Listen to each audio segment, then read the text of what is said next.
जय श्री कृष्णा। राधे राधे। आज सुनेंगे जेठ मास कथा के 23वें अध्याय की कथा। बोलिए कृष्ण भगवान की जय हो, विष्णु भगवान की जय हो।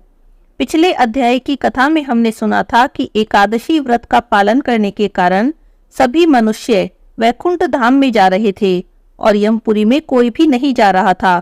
इस बात से धर्मराज जी बहुत दुखी होते हैं और ब्रह्मा जी के पास जाते हैं और ब्रह्मा जी के सामने अपनी समस्या का निवेदन करते हैं। धर्मराज जी कहते हैं, हे देव, निरंतर जाते हुए मनुष्यों से भरे रहने के कारण भगवान विष्णु के लोक का मार्ग घिस गया है। हे जगतपते, मैं समझता हूँ कि भगवान विष्णु के लोक का कोई माप नहीं, वह तो अनंत है। तभी तो संपूर्ण जीव समुदाय के जाने पर भी वह भरता नहीं। राजा रुक्मांगद ने 1000 वर्षों से एक भूमंडल का शासन प्रारंभ किया है और इस बीच में असंख्य मानवों को चतुर्भुज रूप दे पीत वस्त्र, वनमाला और मनोहर अंगराग से सुशोभित करके उन्हें गरुड़ की पीठ पर बैठाकर वैकुंठ धाम में पहुंचा दिया है।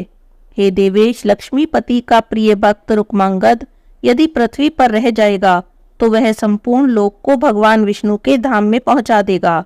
लीजिए, यह रहा आपका दिया हुआ दंड और ये रहा पट, ये मैंने आपके चरणों में समर्पित कर दिया। हे देवेश्वर, राजा रुक्मांगद ने मेरे अनुपम लोकपाल के पद को मिट्टी में मिला दिया है। धन्य है उसकी माता जिसने उसे गर्भ में धारण किया था। माता से उत्पन्न हुआ अधिक गुणवान पुत्र संपूर्ण दुखों का विनाश करने वाला होता है। माता को कलेश देने वाले पुत्र के जन्म लेने से भला क्या लाभ। हे देव, कुपुत्र को जन्म देने वाली माता ने तो व्यर्थ में ही कष्ट भोगा। हे देव, निसंदेह इस संसार में एक नारी ही वीर पुत्र को जन्म देने वाली होती है जिसने मेरी लिपि को मिटा देने के लिए रुक्मांगद को उत्पन्न किया। हे देव, पृथ्वी पर अब तक किसी भी राजा ने ऐसा कार्य नहीं किया था। अतः भगवान, जो भयंकर नगाड़ा बजाकर मेरे लोक के मार्ग का लोक कर रहा है और निरंतर भगवान विष्णु की सेवा में लगा हुआ है, उस रुक्मांगद के पृथ्वी पर राजा रहते हुए मेरा जीवन अब संभव नहीं। धर्मराज जी की बातें सुनकर ब्रह्मा जी बोले, हे धर्मराज, तुमने आश्चर्य की क्या बात देखी है? क्यों इतने खिन्न हो रहे हो? किसी के उत्तम गुणों को देखकर जो मन में संताप होता है वह मृत्यु के तुल्य माना जाता है। हे सूर्य नंदन, जिनके नाम का उच्चारण करने मात्र से परम पद प्राप्त हो जाता है, उन्हीं की प्रीति के लिए उपवास करके मनुष्य भला वैकुंठ धाम में क्यों ना जाए। भगवान श्री कृष्ण के लिए किया हुआ एक बार का परिणाम 10 अश्वमेध यज्ञ के अवृत स्नान के बराबर होता है। फिर भी इतना अंतर है कि 10 अश्वमेध यज्ञ करने वाला मनुष्य पुण्य भोग के बाद पुनः इस संसार में जन्म लेता है, पर श्री कृष्ण को प्रणाम करने वाला फिर संसार बंधन में नहीं पड़ता। जिसकी जीवा के अग्रभाग पर हरि ये 2 अक्षर विराजमान हैं, उसे कुरुक्षेत्र, काशी, विरज तीर्थ के सेवन की तो कोई आवश्यकता ही नहीं है, क्योंकि जो खेल खेल में भी भगवान विष्णु के नाम का उच्चारण या श्रवण कर लेता है, वह मनुष्य गंगा जी के जल में स्नान करने से प्राप्त हुई पवित्रता के बराबर पवित्रता को प्राप्त कर लेता है। त्रिभुवननाथ पुरुषोत्तम हमारे जन्मदाता हैं। उनके दिन यानी एकादशी के दिन का सेवन करने वाले पुरुष पर शासन कैसे चल सकता है? जो राजकर्मचारी इस पृथ्वी के राजा के श्रेष्ठ भक्तों को नहीं जानता, वह उनके विरुद्ध संपूर्ण आयास करके भी फिर उन्हीं के द्वारा दंडनीय होता है। अतः राजकार्य में नियुक्त हुए पुरुष को चाहिए कि वे अपराधी होने पर भी राजा के प्रियजनों पर शासन न करें, क्योंकि वे स्वामी के प्रसाद से सिद्ध होते हैं और शासक पर भी शासन कर सकते हैं। हे सूर्यनंदन, इसी प्रकार जो पापी होने पर भी भगवान जनार्दन के चरणों की शरण में जा चुके हैं, उन पर तुम्हारा शासन कैसे चल सकता है? उन पर शासन करना तो मूर्खता का सूचक है।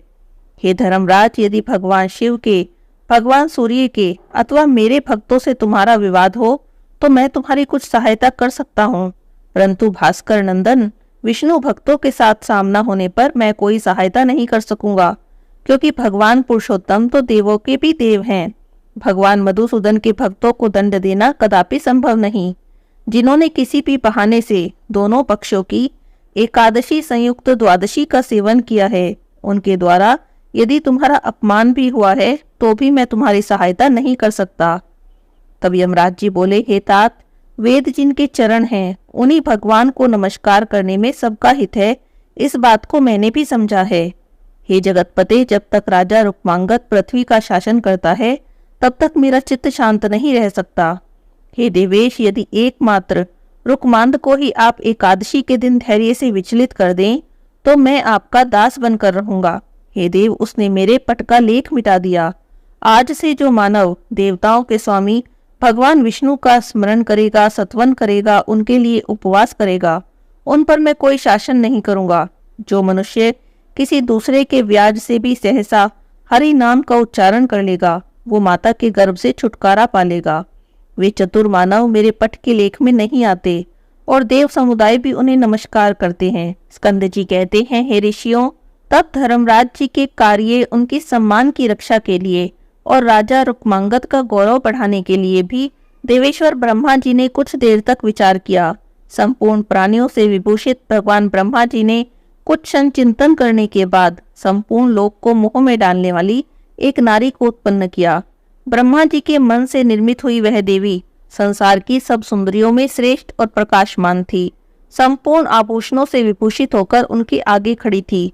रूप और वैभव से संपन्न उस सुंदरी को सामने देखकर ब्रह्मा जी ने अपनी आंखें बंद कर ली। उन्हें इस बात पर भी लक्ष्य किया कि मेरे स्वजन काम मोहित होकर इस सुंदरी को देख रहे हैं। तब उन्होंने सबको समझाते हुए कहा, जो यहाँ माता, पुत्री, पुत्रवधू, भौजाई, गुरु पत्नी और राजा की रानी की ओर रागयुक्त मन और आसक्तिपूर्ण दृष्टि से देखता या उनका चिंतन करता है, वह घोर नरक में पड़ता है। जो मनुष्य इन प्रमदाओं को देखकर शोभ को प्राप्त होता है, उसका जन्म भर का किया हुआ पुण्य व्यर्थ हो जाता है। यदि उन रमणियों का संग करे तो 10,000 जन्मों का पुण्य नष्ट हो जाता है और पुण्य का नाश होने पर पापी मनुष्य अवश्य ही पहाड़ी चूहा होता है। अतः विद्वान पुरुष इन युवतियों को न तो रागयुक्त दृष्टि से देखें और न ही रागयुक्त हृदय से इनका चिंतन ही करें। हे धर्मराज, जो पुत्रवधू अपने ससुर को अपने खुले अंग दिखाती है, उनके हाथ और पैर गल जाते हैं और वह कृमि भक्ष नाम के नरक में पड़ती है। जो पापी मनुष्य पुत्रवधू के हाथ से पैर धुलवाता है, स्नान करता है या अपने शरीर में तेल लगवाता है, मालिश कराता है, उसकी भी ऐसी ही गति होती है। वह एक कल्प तक काले रंग के मुख वाले शुचि मुख नाम के कीड़ों का भक्ष्य बना रहता है। अतः मनुष्य कामना युक्त मन से किसी भी नारी की ओर, विशेषतः पुत्री की ओर, पुत्रवधू की ओर ना देखे। जो देखता है वह उसी क्षण पतित हो जाता है। इस प्रकार विचार करके ब्रह्मा जी ने अपनी दृष्टि और सूक्ष्म कर ली और कहा, यह जो गोल गोल और कुछ ऊंचाई लिए हुए सुंदर मुख दिखाई देता है, वह हड्डियों का ढांचा मात्र है, जो चमड़े से और मांस से ढका हुआ है। स्त्री के शरीर में जो तो सुंदर नेत्र हैं, वे वसा और मेद के सिवा और क्या हैं। इस प्रकार ब्रह्मा जी ने ज्ञान दृष्टि से बहुत विचार करके उससे कहा, हे सुंदरी, जिस प्रकार मैंने मन से तुम श्रेष्ठ वर्ण वाली नारी की सृष्टि की है, उसी के अनुरूप तुम मन को उन्मत्त बना देने वाली उत्पन्न हुई हो।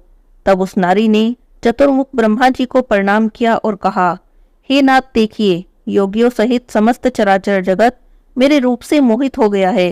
तीनों लोकों में कोई भी ऐसा पुरुष नहीं जो मुझे देखकर क्षुब्ध न हो जाए। कल्याण की इच्छा रखने वाले पुरुष को अपनी स्तुति नहीं करनी चाहिए, तथापि कार्य के उद्देश्य से मुझे अपनी प्रशंसा करनी ही पड़ती है। हे ब्रह्मा जी, आपने किसी के चित्त में शोभ उत्पन्न करने के लिए ही मेरी सृष्टि की है। अतः जगन्नाथ, उसका नाम बताइए, मैं निसंदेह उसे शुद्ध कर डालूंगी।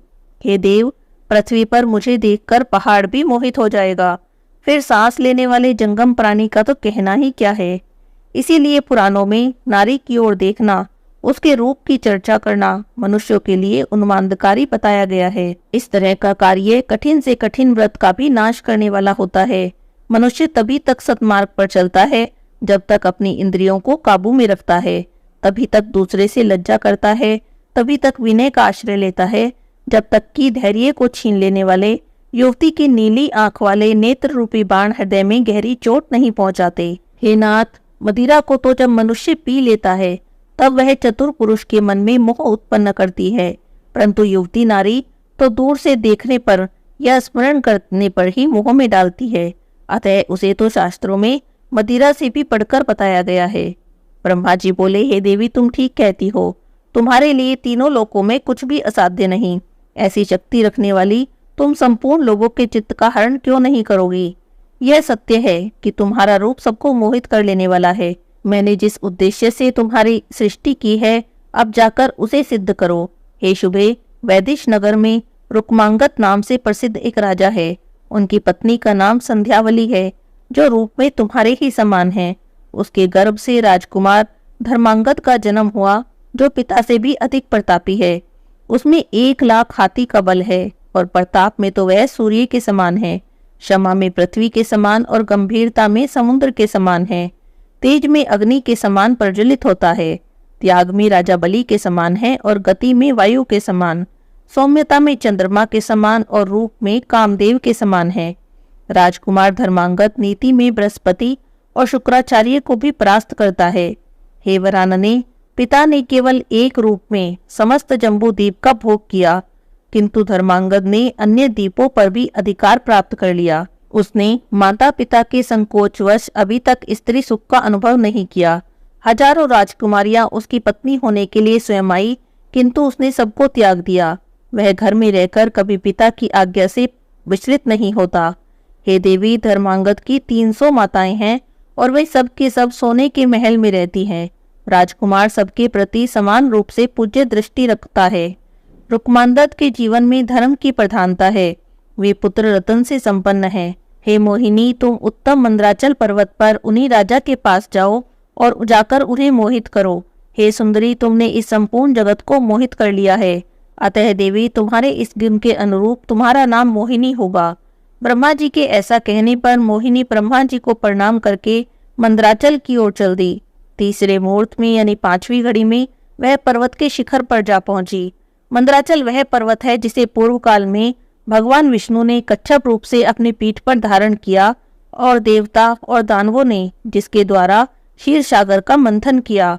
जो महान पर्वत भगवान के कूर्म शरीर से रगड़ा जाने पर भी फूट न सका, जिसने क्षीर सागर में पड़कर उसकी गहराई कितनी है इसे स्पष्ट दिखा दिया। वह अनेक प्रकार के रत्नों का घर है, भांति भांति की धातुओं से संपन्न है। मंद्राचल देवताओं का क्रीड़ा और विहार का स्थान है।